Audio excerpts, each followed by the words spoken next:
Thanks for having me. Thanks, Jen. As Jen said, I'm a New York-based photographer, and my work focuses on food and farming issues. My path to becoming a photographer, as she also said, is not a straight one. I studied environmental engineering, I worked in national parks, I went back to school for creative arts and education, then I taught for about 10 years in Boston and Los Angeles public schools. At 35, I changed careers and went back to school to study photography, and I've been working in photography since then. The first project I'm going to share with you is a body of work called Waste Not. Waste Not was conceived in 2011 after completing a photo assignment documenting a freegan, someone who gets food for free, dumpster diving in New York City. I learned at that point that more than 30% of all food in the US is wasted. At the same time, 1 in 5 Americans are hungry. In the US and around the world, food waste and hunger coexist. After that night, I knew I wanted to make work about food waste. I began researching food and feasting in art, and was drawn to the still life paintings depicting food by the 17th century masters. The way food was represented in these paintings spoke to me in relation to food waste. I wanted to elevate food that was considered trash in order to show the beauty in what was being discarded. Using the New York City freegan directory that I found online, I began dumpster diving, at various locations around the city and bringing the food home where I created a photo. After I made the photo, I ate the food. All of the food in this photo was found outside of Union Market, which is like an upscale organic market in the Park Slope neighborhood of Brooklyn.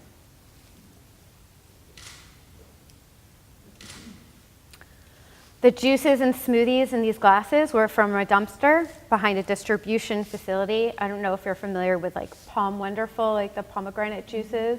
It's their distribution facility that also sells these kind of high-end smoothies called Bolt House Farm juices. They probably sell for about $8 for like a bottle or whatever. It was just a dumpster just completely overflowing with them. And it was in the winter, so they were really cold. And it was filled to the top with not yet expired bottles. Confusion around sell-by, best-by, and use-by dates leads to a huge amount of food waste. And there are currently efforts being made to standardize food labeling. And leading those efforts is Congresswoman Shelley Pingree from Maine. All food in this photo was taken outside of bakeries and markets in the Cobble Hill neighborhood of Brooklyn. Like most freegans, I arrived very soon after the stores closed. So food had not been sitting out for very, very long. Many times employees would encourage me to take the food and assure me that it was good.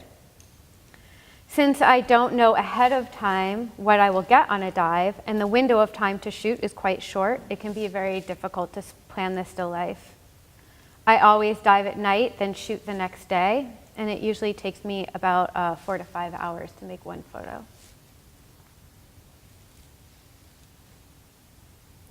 Here are oyster shells rescued by a restaurant called Maison Premiere in Williamsburg neighborhood of Brooklyn.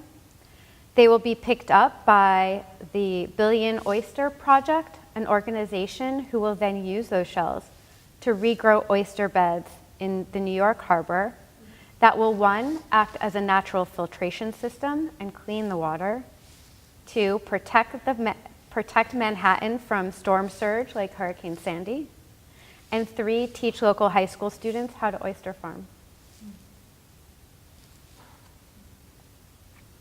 This sorbet was on top of a small mountain of still frozen and not yet expired pints in front of a Key Food supermarket in Brooklyn. With a new interest in reducing food waste, the Good Samaritan laws that protect businesses so they may donate without fear of being sued is supposed to expand in the near future. Some, but not all states, have the Good Samaritan laws that could protect business owners from donating food. And not all business owners understand the laws or really are afraid of donating because of fear of being sued, even if there are laws to protect them. They're unaware of it. So tomatoes rescued from Garden of Eden Market on 116th Street in New York. in Manhattan. As the project grew, I began exploring other aspects of food rescue movement, like Chef Dan Barber of Blue Hill, his wasted pop-up. Here are egg yolks rescued from the oviducts of culled layer hens. They were shaved over a kale rib stew made with pockmarked potatoes. In March of 2015, Chef Dan Barber of Blue Hill Restaurant, and author of The Third Plate, began a month-long pop-up. His restaurant also was just named, I think, number 11 of the 50 best restaurants in the world. Began a month-long pop-up restaurant called Wasted that focused on collaborating with local farms, restaurants, and retailers in order to reconceive waste that occurs at every link in the food chain. This candle, made of beef tallow, was poured over herbs to make a dipping sauce. It was served with bread made from spent grains. His pop-up, the Wasted pop-up, was wildly successful and helped bring worldwide attention to the issue of food waste. Copycat food rescue pop-ups started all over the world. Composting organic matter and keeping it out of landfills reduces harmful methane gas emissions that contribute to climate change. This is my compost. Imperfect carrot and potato. Strict cosmetic standards from large grocers leads to 26% of produce to be wasted before it reaches the shelves. The imperfect produce movement aims to get both retailers and consumers to reconsider these standards.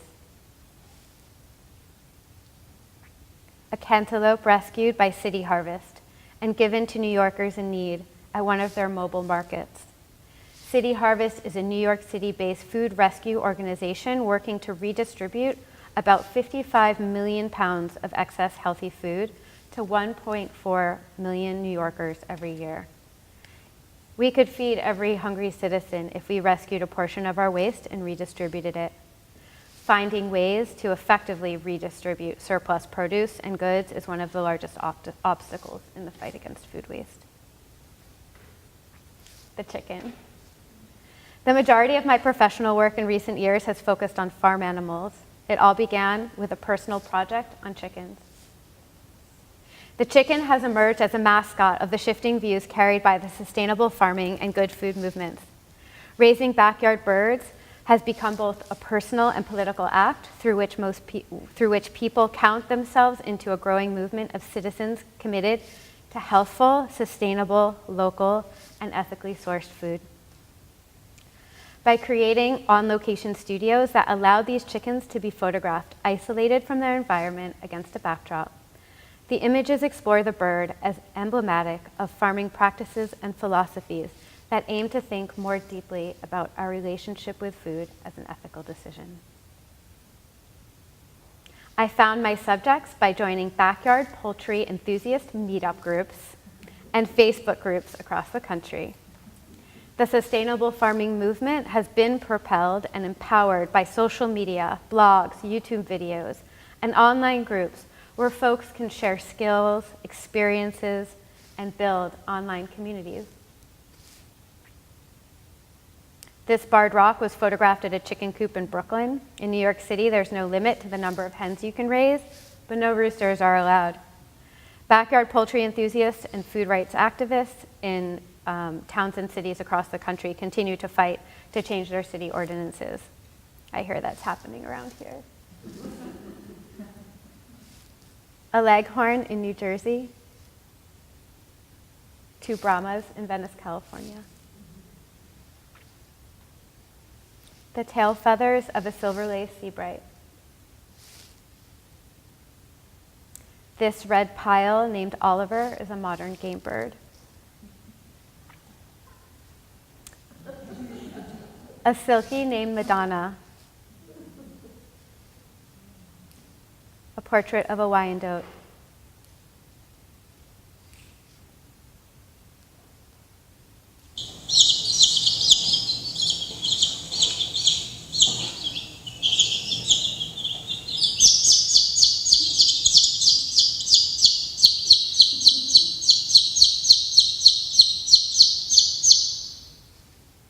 People often ask me how I get access to these animals. One is the farmers I find on social media and I get hooked up with through assignments. And the other is 4-H. 4-H animal shows are a great place to find farm animals who are docile and used to being handled by kids. Look how cute she is. I love a 4-H kid. Farm animals. My work has now expanded to cover a wide range of sustainably raised farm animals, much of which has been shot on assignment for Modern Farmer magazine. Animal photography happens in the space between fear and poop. And depending on the size of the animal, the feeling can be mutual. Rounding up animals can be a circus-like event. Here, the farmers and I are trying to get these ducks in a barn in the middle of a snowstorm. There are challenges with every shoot. This was a failed attempt at trying to shoot 200 ducks while lying in the snow. But sometimes the chaos produces a successful image.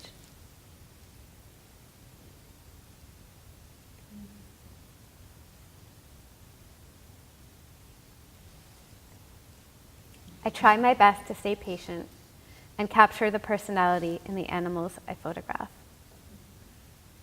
With ducks, it's their smile.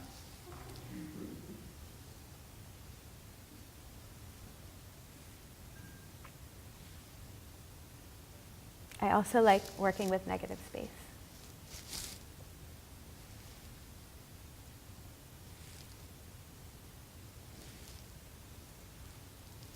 The duck cover story was my first assignment for Modern Farmer, and I have now been Modern Farmer's cover story photographer for over 2 years. Heritage turkeys were the most difficult animal I photographed. I shot them on assignment for Modern Farmer's winter issue this past winter. They needed portraits of about 6 breeds of tom turkeys to strut for the feature. When a turkey struts, their snood, the thing that droops over their beak, elongates and turns bright red along with their waddle. Their chest puffs up, their tail feathers go up and fan out, and their wings drop and drag and drum on the ground. 8 hours of shooting in hot, humid summer weather, and none of the toms wanted to strut. We played mating calls for them on our phones. We threw in a female for them to strut for, then a male to show off to.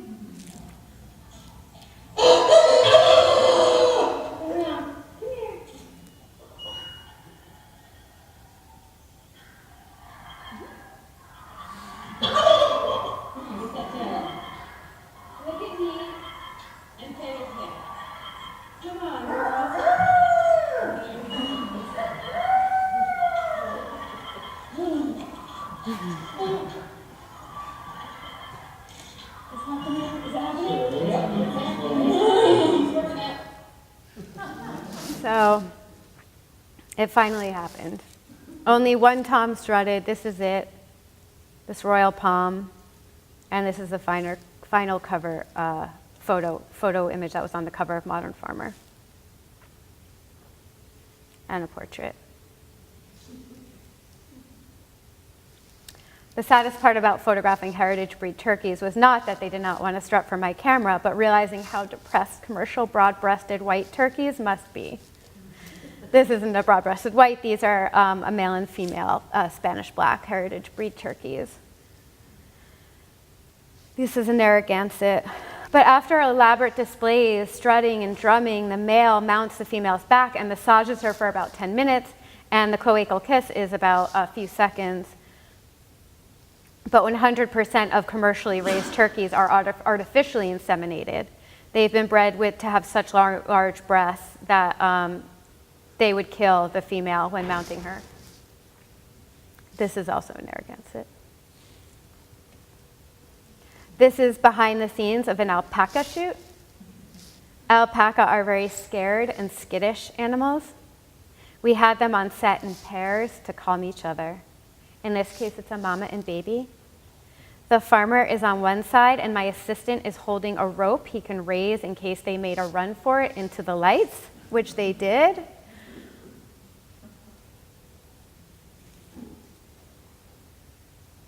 Eventually, I made a portrait. It can take a while, but in time, every animal reveals a little bit about themselves. Sometimes treats work. Sometimes they don't. This guy is a full fleece and about to receive his annual shearing. Scheduling shoots between moltings, matings, birthings, and shearings can sometimes seem impossible. There are two breeds of alpaca, Surrey and Wakaya. They're South American animals, first imported in the US into the 80s. It's interesting, they're raised here for fiber, not much for meat in the US. There are about 70 hues of alpaca colors. They were brought here in the 80s. It's kind of interesting as part of almost like a get-rich marketing scheme for like, oh, you're kind of want to be semi-retired and make money, get alpacas, and it's like gold. And so people bought into this, and then they realized, oh, this is an animal I have to take care of, and they couldn't take care of it, and then they paid $20,000, $30,000, $40,000, $50,000 for the alpacas, and then within 10 years, alpacas were being given away on Craigslist for $5. And now they're making a little bit of a comeback because I think it's all kind of balanced out a little bit. My favorite alpaca fact is that they poop like cats in like a litter box area, not like sheep or lambs just walking around, but they actually find they make a designated area, and they squat, and they make a little like litter box area in a field, and they squat and poop and look at you with their giant eyes like a cat.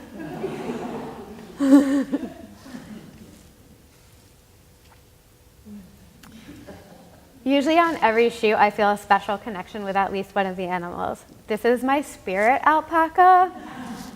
Her name is Acapella. Acapella alpaca. Look at her underbite. Jeez. And this is her and her friend.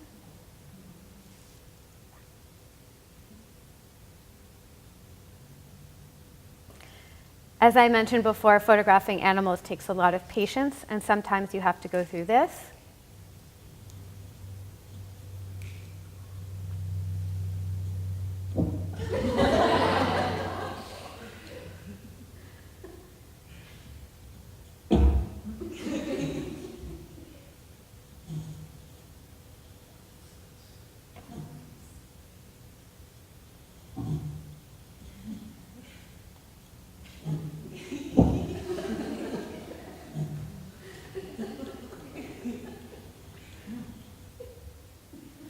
To get this.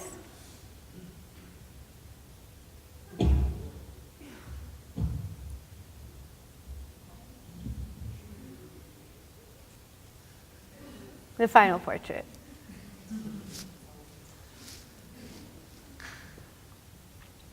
Last spring, I got an assignment to photograph bison. It was both a lifestyle shoot as well as a studio shoot. Bison aren't domesticated. You can't approach or pet them as you can with other farm animals. They live outdoors their entire lives. So getting the bison in a studio and in front of studio lights would be tricky. We found a bison ranch in Wisconsin who had a bottle baby and another full-grown 10-year-old female mascot named Anna. This is not Anna, this is in the field.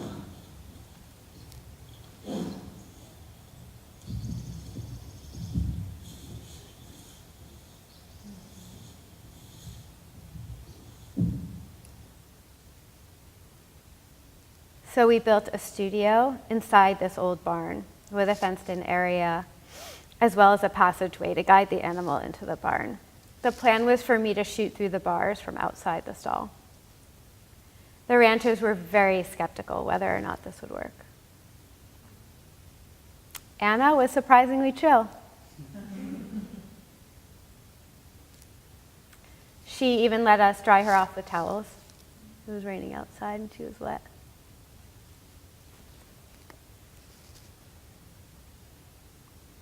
This is the bottle baby.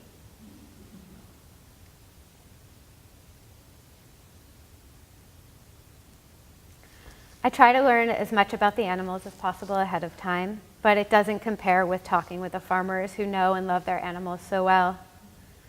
Learning about the breeds as well as the individual personalities of each animal has a huge impact on the photography.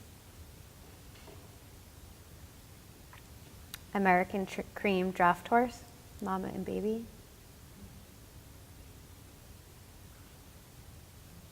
Another aspect of sustainable farming movement is the return to draft animal-powered farms.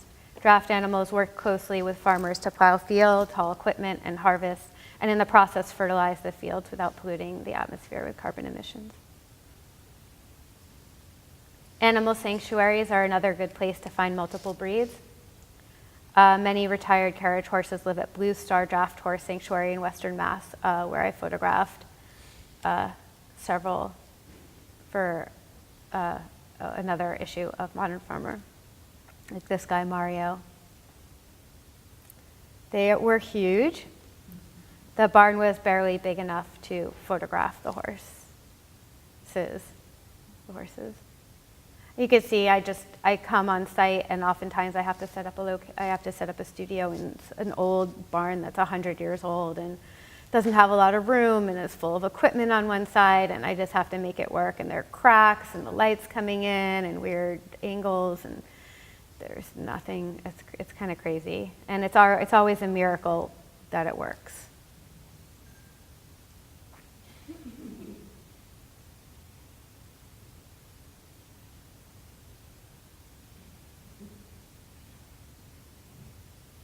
I learned that if you give a horse peppermint, they stick out their tongues. You guys might know that. This is a Suffolk Punch. And this is a Clydesdale named Luna. She was my spirit horse. It was very sweet. Spring shoots are extra special because there are newborn animals everywhere.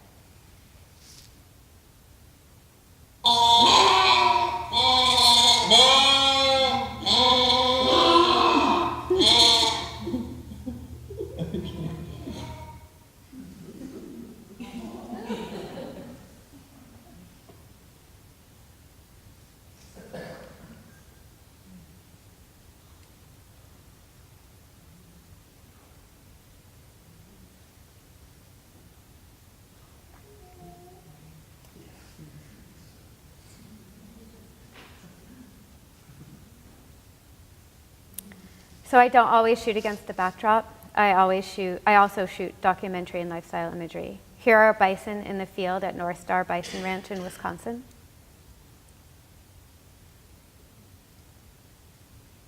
A dead newborn found in the field.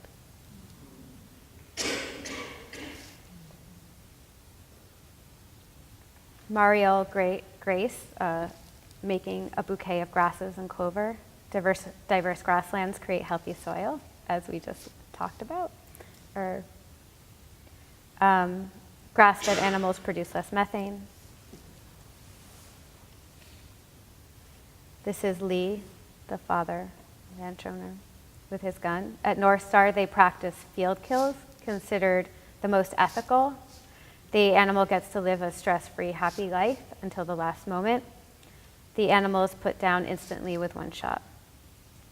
Animals transported long distances on trucks to scary, loud slaughterhouses can become stressed, and stressed animals also release chemicals that change the taste of their meat. An environmental portrait of the Grace family. The field. Marielle is 24. At 19, she was the president of the Bison Association in her region. And now she manages the ranch. She mends fences, monitors herds, and does everything in between. She is the definition of a badass. I love her. Spending time with the amazing women who farm and ranch is one of the most inspiring parts of my job. The sustainable farming movement has been led by women committed to positive change for their families, their communities, and the farm system. And I feel really proud to get to share their stories. Brianna in Brooklyn is a student at the High School for Public Service, where they have converted their grounds into a working farm. They also run a CSA and a farmer's market that accepts like food stamps and to serve the community in Brooklyn where they are. Melina in Stamford, Connecticut is a leading voice in backyard poultry in her area. Devin in Santa Fe, New Mexico raises goats right in the middle of downtown Santa Fe for her soaps and lotions. Deborah at East New York Farms in Brooklyn organizes local adults and teens to address food justice issues by promoting local sustainable agriculture. Ellie farms land in Santa Rosa, California, after attending a program at UC Santa Cruz's Center for Agroecology and Sustainable Food Systems. Several of the farm managers I've worked with have gone through this program. So folks here who are interested in doing, they have long accredited programs and smaller, shorter programs, but again and again, no matter where I travel and what farmers I meet across the country, a lot of them have gone through this UC Santa Cruz Sustainable Food System program. Kat in New Hampshire. The women of Rise and Root Farm in the Hudson Valley.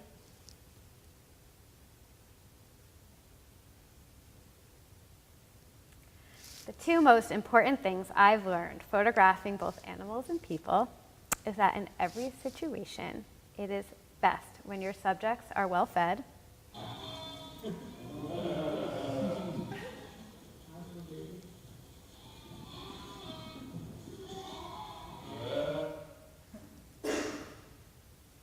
and everyone wants to look good for the camera.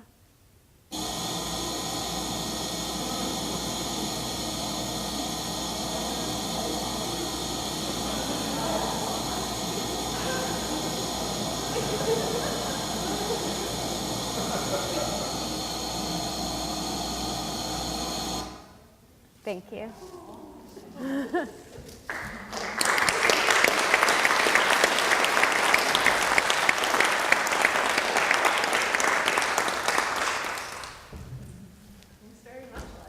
Thank you. It's okay. Are there any questions for the artists right now? I'll turn on the lights here. You guys want to take a minute to think about maybe a question or two? About the process? Did you ever feel endangered around any of these bison when you were up close?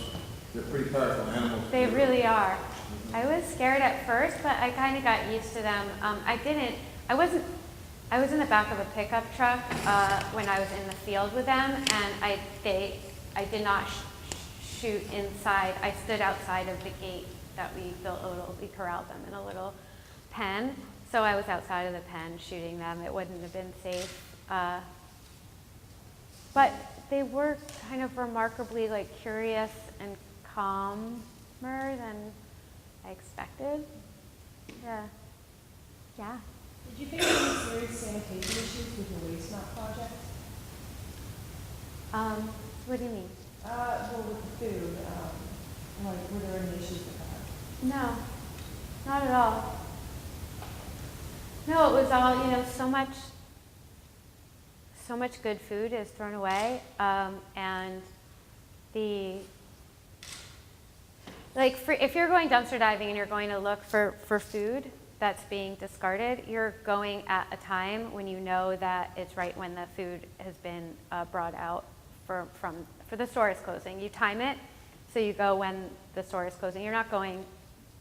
I would say it would be unsafe to go dumpster diving the next day or after it's been out overnight or anything. It's literally being brought out or had been brought out to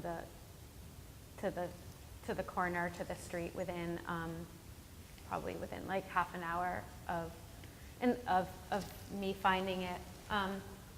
And no, yeah, I didn't eating it. It was all really beautiful food. So much food.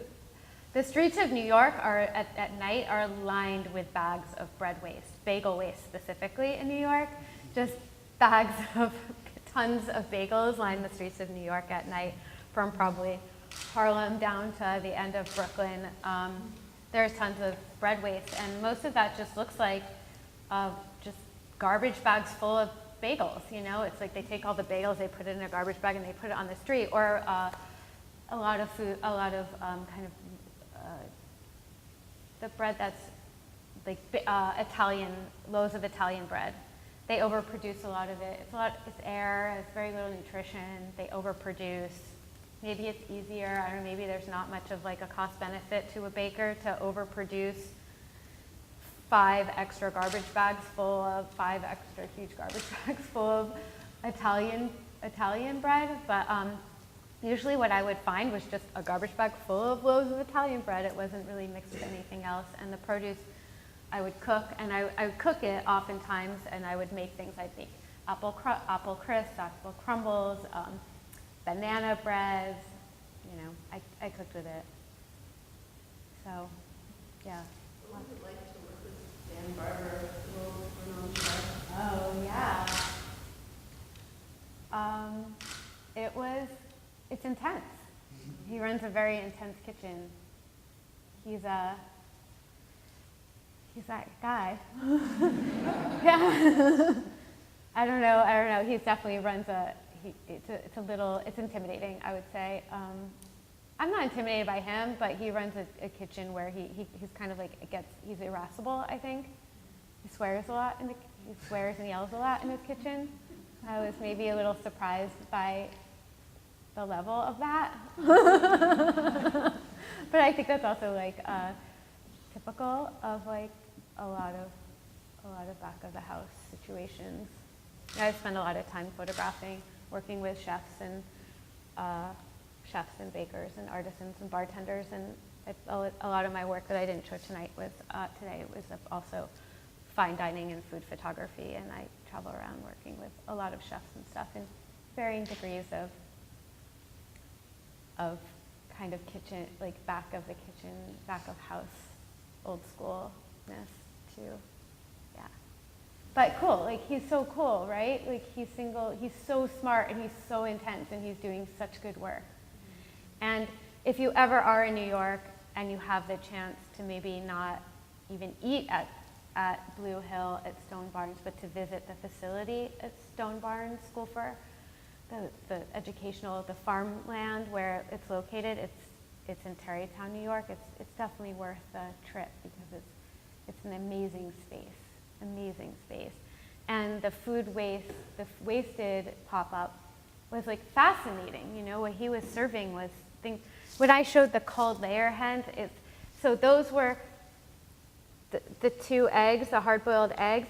So you know, after a bird has stopped like laying or producing, so they'll call a flock for various reasons or whatever.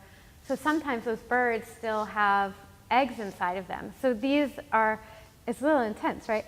So it's like these are the eggs that were left in the oviduct of the cold layer hens. So those were rescued and used, and you know, made with this. And like shaved over a stew made with kale ribs, which oftentimes we don't use because they're hard to eat. Those are usually discarded. And he made a stew out of them that was really yummy with like old potatoes, and it was really interesting. Anything else?